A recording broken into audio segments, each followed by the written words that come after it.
Talk Dirty daw kienu Firelight u fl-studio issa inaqdu miegħi Lien u Kit ħankunu qegħdin nitkellmu dwar attività oħra tal-Għaqda tal-Malti. Bonġu Lien.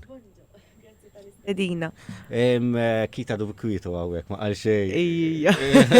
Ħadidilna xejn Kit. Bonġu, xinsalem Samija, grazzi tal-istadina bħas-soltu. Ekku, għal-Għaqda tal-Malti aktar attivitajiet u xek. Ekku, dejjem għaddejjin, għandna ġimgħa sa kważi għalkemm ġejna nitkellmu fuq parti minna biss, imma. X'ħajkun qed jiġri matul din il-ġimgħa? L-ewwel il-weekend li ġej ħajkollna seminar ta' taħżiż dan ikun għal parteċipanti ġifieri udjenza magħluqa biex ngħidu hekk għal dawk li diġà applikaw għalkemm is-sibt għandna qari pubbliku fil-fatt. Is-sibt fil-għaxija fit-8 min jixtieq jista' jattendi u jara l-parteċipanti ta' dan il-programm ta' kitba kreattiva u jisma' xi kitbiet li kitbu s'issa. Idealment jibgħatu email lill-Għaqda tal-Malti kelma waħda u mingħajr it-tri tal-Malti. Għaqda tal-Malti @gmail.com jekk jixtiequ jattendu nhar is-sibt. Imbagħad it-tnejn għandna attività oħra xeklijan. Mid-Dipartiment tal-Malti ħankunu qed ngħinu ftit hemm seminar tar-riċerka mit-tlieta ta' war nofsinhar sal-erba' ta' war nofsinhar l-Università u mbagħad jasal dak li ġejna nitkellmu għalih, il-Festival tal-Ktieb. Il-campus. Ekku. X'ħajkun qed jiġri eżatt fil-Festival tal-Ktieb? Dak ngħidu mill-5 sas-7 ta' Mejju x'hekk. Ekku. Nitlu ktar fil-dettal forsi sajkun qed jiġri, so x'tip ta' kodba wkoll wieħed jista' jistenna li jsib.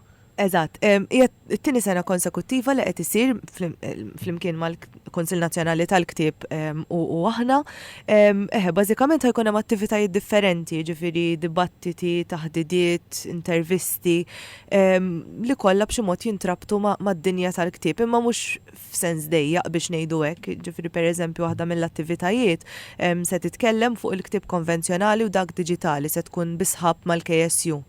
U hemm diversi attivitajiet oħrajn. Infatti minn barra l-attività li semmit li jien, għax tajjeb ngħidu li dis-sena ħdimna iktar ma' għadiet oħra studenteski fl-Università sabiex ikonna programm iktar imżewwa. Infatti naħseb bħala programm huwa ħafna iktar attrajenti mis-sena l-oħra. U minn barra l-attività li semmit li jien li fiha nkunu qed nikkollaboraw mal-KSU, ħajkollna attivitajiet oħra li fihom ħan nikkollaboraw ma' għadiet oħra studenteski. Fosthom pereżempju għanna attività ta' letteratura gay li ħatkun organizzata mill-organizzazzjoni WeAr. Fija ħajnqaraw novelli tradotti għal Malti mill-ktieb Ara xort oħra.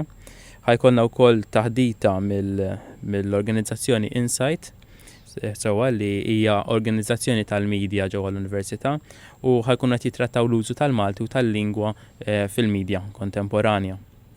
Eżatt, xi ħaġa oħra interessanti wkoll hija dimostrazzjoni minn Glenn Kallejja dwar il-produzzjoni tal-kodba bl-idejn. Xi ħaġa differenti. X'jiġifieri kodba bl-idejn? Mistoqsija li dana vera interessanti. Glenn fil-fatt kien anke ħa korsijiet barra minn Malta fuq kif tagħmel ktieb bli ġifieri il-ħjata tiegħu kif taqdu flimkien it-tip ta' karta, affarijiet bħal daw illi orrejt illum il-kodba qed isiru bi produzzjoni tal-massa biex ngħidu hekk, imma huwa mod kif tħares lejn il-ktieb u tapprezza iktar għal xi darba wkoll hekk kienu jsiru l-kodba ġifieri xi ħaġa differenti. Għarhom dak iż-żmien il-ktieb x'tagħmel ktieb. Eżatt. Ta' min insemmu wkoll naħseb l-attivitajiet ta' filgħaxija biex ngħidu hekk. Ġifieri biex immur pass lura se jkun hemm stands ta' kodba matul il-ġurnata kollha ħlif għal ftit ħin li se tagħlaq war nofsinhar u miftuħa l kulħadd u b'xejn ġifieri kulħadd jista' jiġi u jdur l-stand. Imma fl-istess waqt ukoll ħajkun hemm dawn l-attivitajiet għaddejjin u flaxija minn barra li se jkun hemm l-stands tal-kodba miftuħin se jkun hemm intervisti interessanti ħafna, pereżempju waħda minnhom ma' Walid Nabhan li huwa l-rebbieħ tal-Premju Nazzjonali tal-Ktieb bir-romanz l-Eżodu taċ-Ċikoni. Se jkollna wkoll il-Pierre J. Mejlaq li għadu kemm rebaħ il-Premju tal-Letteratura tal-Unjoni Ewropea. Interessanti wkoll li dawn l-intervisti se jsiru minn studenti tal-Malti, ġifieri żgħażagħ bħalna li qed nippruvaw ningaġġawhom iktar biex. Hawnhekk qed issemmi l-Pierre Mejlaq ukoll kien għandu l-ktieb il-ġdid ukoll suċċess ieħor ġifieri huwa wkoll naħseb ta' ispirazzjoni wkoll għal min iħobb jaqra għal min iħobb jikteb. Pierre huwa eżempju ċar ta' kif tista' timxi l qudiem fil-karriera tiegħek. Eżatt. Pierre, Kit kellu esperjenza miegħu, mhux vera darba barra minn Malta wkoll. Ija, konna tlajna bħala grupp ta' żgħażagħ xi 5 snin ilu naħseb.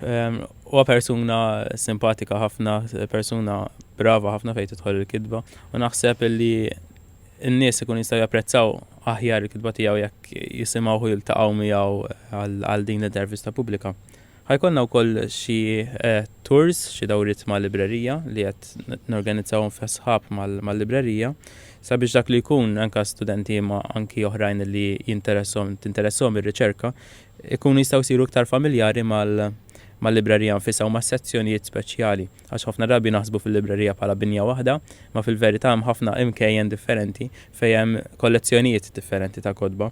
U l-librerija toffri li tagħmel dawn id-dawriet fid-9, fl-10 u fil-11 sewwa għal kull jum tal-festival. Barra minn jkollhom wirja speċjali fil-vetrini fl-ewwel solar, il-librerija tieħu ħsieb tarma din il-wirja. Jiġifieri kull min jinteressaw il-kodba u dak kollu li għandu x'jaqsam mal-ktieb jistgħu jgħaddu wkoll sal-librerija. Għaw ħafna affarijiet għaddejjin ftit tal-ġranet. Il-festival tal-ktib jinvolvi ħafna aktar affarijiet, forsi dak li jkun jgħidu aħna nagħmlu 4 kodba, nitkellmu fuq 4 kodba, però x-xogħol huwa iktar u qed toffru ħafna aktar milli wieħed jista' jimmaġina. L-idea ta' Marka Milleri fil-fatt u anke l-membri tat-tim tiegħu tal-Kunsill Nazzjonali tal-Ktib kienet illi iġib il-festival ta' Novembru biex ngħidu hekk tal-ktib ta' Novembru qalb l-istudenti stess. U naħseb li kienet idea tajba ħafna u li aħna konna tħallna liha bil-qalb kollha speċi. U ġifieri anki minkejja li aħna laqda tal-Malti speċi u l-Kunsill Nazzjonali tal-Ktib l-attivitajiet ivarjaw, ġifieri miftuħin anki kodba se jkun hemm kull tip ta' kodba b'kull lingwa, ġifieri qed nitkellmu fuq il-ktieb fis-sens wiesa tiegħu biex ngħidu hekk. Qed ngħidu b'kull lingwa, meta mbagħad qed tieħdu ħsieb laqda tal-Malti, ġifieri tħarsu lejn lingwi oħrajn intom. Eżatt, le dik xi ħaġa importanti ħafna minkejja li nippruvaw nużaw il-Malti fuq quddiem u qabel kollox ovvjament inħobbu l-lingwi kollha u nirrikonoxxu l-bżonn il-bżonn u anke l-pjaċir li tkun taf il-lingwi. Il-ħinijiet tal-festival tal-ktib. Ekku, mela, kif qed ngħidu mill-5 sas-7 ta' Mejju, issa mid-9 ta' filgħodu sa' 3 ta' war nofsinhar u mbagħad mis-7 sad-9:30. Ġi dawn l-attivitajiet li semmejna oħrajn magħhom ikunu ferxin fuq dal-ħinijiet. Miftuħin għal kulħadd. Ekku. Miftuħin għal kulħadd u xiridu jagħmlu n-nies l-aktar informazzjoni li hemm. Mela, jistgħu jidħlu fuq il-Facebook tal-Aqda, ġifieri Aqda tal-Malti, fiċċu Aqda tal-Malti u titla' u hemmhekk hemm l-attivitajiet jekk ifittxu wkoll il-festival tal-ktieb fuq il-kampus ukoll titla' l-attività tal-festival innifsu minn hemmhekk isibu referenza għall-attivitajiet kollha. Ekku, u għal nhar is-sibt li ġej għal taħżiż? Iva, dak eżatt hemm il-qari pubbliku. Idealment imma jibatulna indirizz elettroniku sabiex nkunu nistgħu nagħtuhom id-dettalji kollha, sa anke għalina minn naħa tagħna biex ikollna idea ta' kemm ġejjin nies. Intenni l-indirizz tal-Aqda, Aqda tal-Malti, kelma waħda u l-ħema taqtalix rasa, Aqda tal-Malti @gmail.com. Għal min ma jafx x'inhi taħżiż malajr. Sewwa. Tkellimna qabel darba fuq, ma forsi nies forsi kultant jinsew ukoll. Taħżiż huwa programm ta' kitba kreattiva, huwa programm li ġej mill-Aġenzija Żgħażagħ u qed ikun ikkoordinat mill-Aqda tal-Malti u l-Fondazzjoni Hawl. Dis-sena għandna 5 parteċipanti li tul 3 seminars residenzjali, jiġifieri tul 3 live-ins, qed jaħdmu fuq kitbiet minn tagħhom u eventwalment ikun hemm pubblikazzjoni. U min jixtieq jara parti minn dan il-proċess ta' kitba, min jixtieq jisma' l-kitbiet fejn waslu s'issa jista' jiġi nhar is-sibt kif qed ngħidu. Fit-8 ta' filgħaxija u x'hekk.